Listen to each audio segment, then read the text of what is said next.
How's it going, guys? My name is Finn and welcome to my den, and today we are going over the basic building blocks on how to achieve a video that looks like this. Wonder.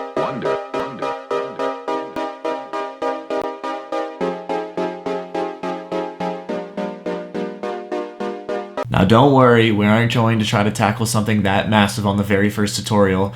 I decided we're going to do something more standard and basic to kind of get to understand the first steps to achieve something like that. And I thought it'd be a good idea to start with something simple, like turning this into this.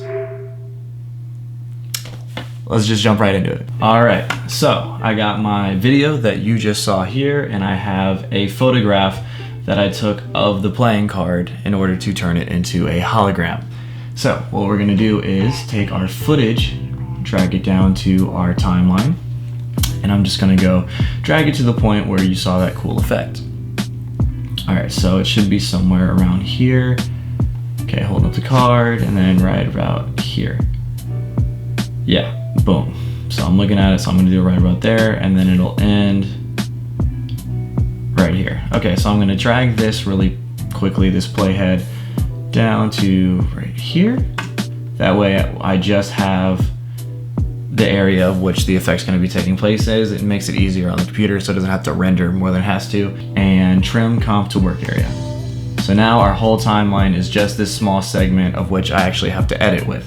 First things first, I'm going to grab the photo, drag it down to this rectangle where they have 3 different colors right here. Drop it. Okay, it's way too big. I'm zooming out with the scroll wheel. Alrighty, we have our playing card. So now we have this composition with just the photo, and then we have the composition with our video that you just saw. So I'm just breaking it down to understand what you're looking at. So we just have this timeline now with just the photo, but we don't need the table or anything but just the card. So how are we gonna do that? I'm gonna go up here, click on the pen tool, and we are going to start marking around this just selected area, just the card. And I'm zooming in with the scroll wheel. Also, by the way, holding space brings up this hand so you can like drag around the photo or video. Super helpful when you're trying to do this pen tool in really good detail. When I was first starting out, I was just trying to like zoom in and out and like barely kind of eyeball it, but the fact that you can zoom in and move this around is a godsend. Okay, so we are going to click on this side, and I'm clicking on this side and dragging to where I need it on around that curve. There we go. I'm gonna go to the other end of the card right here, select this, gonna hold that drop point and drag once again. Okay, zoom in out so I can get to the other side faster. Control Z to undo that accidental drop. Okay, boom, boom. All right, there we go. Going around again. Alright, drop in, drag and drop so we can get that curve right. And then finally, meet back at the end. As soon as you link the beginning point with the last dot, it will automatically close off everything else. As you can see here, we just have our playing card. Now, as you can see, like some parts of this is lit differently than others. Like they have some whites sticking out, like this little patch and this little patch.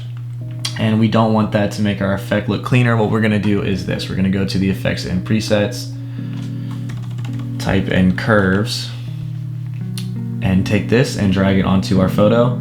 And what we're gonna do is go on this little graph here and take this top half and bump up the whites, which is what we're doing right now. And then we're gonna take this bottom half and pull it down to adjust the blacks. And as you can see around here, it's not as prominent. Those dots aren't as prominent. I'm gonna turn the effect off really fast to show you all that. And to turn off an effect you have on a photo or video without actually taking it off is this little button right here. See the difference here? We have, this is with the curves, this is without the curves. We're gonna leave that on for sure. So now next up, we're going to go to tint. And this is when we're gonna give it that color that you saw earlier. I'm gonna take this tint, drag it onto our photograph.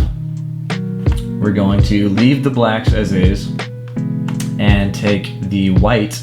We're going to change the white to a red color. So now instead everything that was white is now red and the blacks is just staying as they were. Okay, so now if you're new, pay attention because I know that this was something I screwed up on a lot because I was like, how do I get back to the main composition? Just to scroll through your composition is going to be down here. click on this. So now we have our original footage, and I'm going to project right here, boop. Now I have my main composition right here, and then I have the one that we just worked on right here. So I'm gonna take this, the red card that we just made, drag it on top. It's way too big, as you can see. So what we're going to do is press S for scale. Gonna drag that, I'm gonna guess like 9%, almost the same size as the other card. Gonna have to adjust. Now to rotate it to the same position as the other card, so we can kind of get them close enough together so I can like measure it right. I'm gonna press R for the hotkey to rotate, is R, and then I'm gonna go back to S, and I think I'm gonna guess like 7.5-ish. Yeah, that looks to be about the same size card to me. So I'm gonna drag this over my hand. R again to rotate, make it look neat. And I'll even make it a little bit bigger just so the effect stands out. Okay, not that big, no, relax. Yeah, maybe something like this. Okay, but as you can still see, it is still not a hologram. So what can we do about that? You know, it just looks like a card. It still kind of looks cool. I like the color scheme here, but obviously it doesn't look like a futuristic HUD thing. It's not like glowing anything. So what we're gonna do is we're gonna go to mode, and if you don't have mode right here that we're about to click on, they have this little icon right here at the bottom that will toggle it on and off. So if you don't see mode right here at the bottom left, then go right here in this middle icon, and once you click it, mode will pop up right there. Okay, so we're gonna go here. We are going to click add, and as you can see, it's kind of hologramish. You can see behind it now, but it doesn't have that glow effect. We put it onto add, and that's going to kind of take the lighter pigments and make them more see-through, which is what we want for a hologram. And then we're going to add glow to this. So we're gonna go to effects and presets, go to glow. Now, I do have optical glow, which you saw in the little preview earlier, and that always looks nice. However, everyone doesn't have access to Red Giant Universe's plugins, so we're just gonna stick within Adobe After Effects so everyone can play along with us. So we are going to increase the glow radius really fast. See, now it's like kind of turning up. It's starting to get that nice glow color. And by the way, this quality isn't the full quality right now. I have it on half because my Mac can't handle recording and producing quality video at the same time, unfortunately. So what I'm doing is I'm bumping up the radius. We can also turn up the intensity, play around with it. Intensity is a little too much. Threshold, you know. Glow is kind of one of those things where you play around with it until it looks good, and right now it is not looking good, so I'm going to adjust and get these numbers right. Okay, definitely turning down the radius. Intensity, maybe bump that. Okay, let's see, turn up the radius, turn down the intensity possibly. Yeah. You know, that looks kind of cool to me. I'm kind of happy with that. Alright, now there's one final step that we can do here to kind of give it a good look, maybe make it rotate. So what we're going to do is click this little box right here to make it a 3D object. And if you don't have that box, once again, it will be located in one of these toggle switches and modes, bottom left one right there. So I turn it into a 3D object. Now the cool thing about 3D objects is now I can rotate it in 3D space. So I'm going to press R, and if you noticed, I have 3 more options to rotate. It used to just be one option to rotate something. Now I can rotate it in the X. I can go forward and back, or I can do left to right. On different axes do different effects, like so. And I'm just gonna Control Z all of that to get it back to normal. Okay, so see, now I got that little hologram, and I didn't track it to my hand because, you know, tracking is a little bit difficult for newcomers, so we're gonna get into that later on. But what we're gonna do is click this. Let's see, do I wanna rotate it this way? I think I'm gonna rotate it along the Y-axis. That looks nice. Yeah, but I am going to make that a 90-degree. There we go. Okay, so I'm gonna set that back to 0. All right, so what we're going to do to add an animation, this is very important for any newcomer to understand, is keyframes. Now to adjust keyframes, we're going to click this little stopwatch, and as you can see right here, this little diamond, that is our first keyframe. Okay, so basically what a keyframe is saying that at this point in time, I want this rotation to be at this percent. So we got our first keyframe. Now I want to have it spinning until right about here. See, while I'm looking at the camera like a joke because I wasn't sure how long I needed to look at it. Okay, so I'm gonna have it spin until about right here because then I dropped my hand. And we are going to turn up the percentage of it spinning. I'll have it spin like twice. So what we're saying is basically like we want it to spin twice by this point. So let's see how that looks. So we are going to, so we got that little spin animation. It looks pretty good. And we can even do a step ahead and maybe even do motion blur. See how that looks?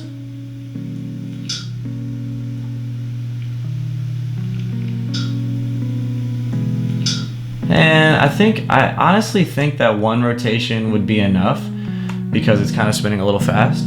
So we're gonna go over here, and instead of 2, we are just going to do 1. And see how that looks. I think that'll look better. Yeah, it looks a little better. That looks good to me. And the cool thing is you can do keyframes for literally anything effects wise. So we're going to press P for position and maybe give it a little like hover effect. So we're gonna start it right here. So I'm keyframing it there. I'm gonna move forward a little bit. You know, have it move up, move forward a little more, make it move down, you know, ever so slightly. It doesn't have to move too fast because it's just kind of like we're trying to make it look a little organic. Let's see how we're looking. See, that's even that's a little too fast. So I'm thinking we can just spread these out along the timeline and see how that's looking. Just to see if it's too fast or too slow. Editing is really about like playing with stuff until it looks cool, in all honesty, but you have to know at least what you're playing with. Yeah, see, that looks pretty nice to me. It's a nice little spin. So we got the nice little glow on it, we got a little animation, and you can even take this one step further by selecting all your keyframes right here and doing F9 to do easy ease to them. Kind of makes the animations a little more smooth with the way it's going in and out. It's not as rough. See, it's a little more flowy with it. Anyway, so we're basically there. The last thing I want to do is make the kind of fade in and fade out.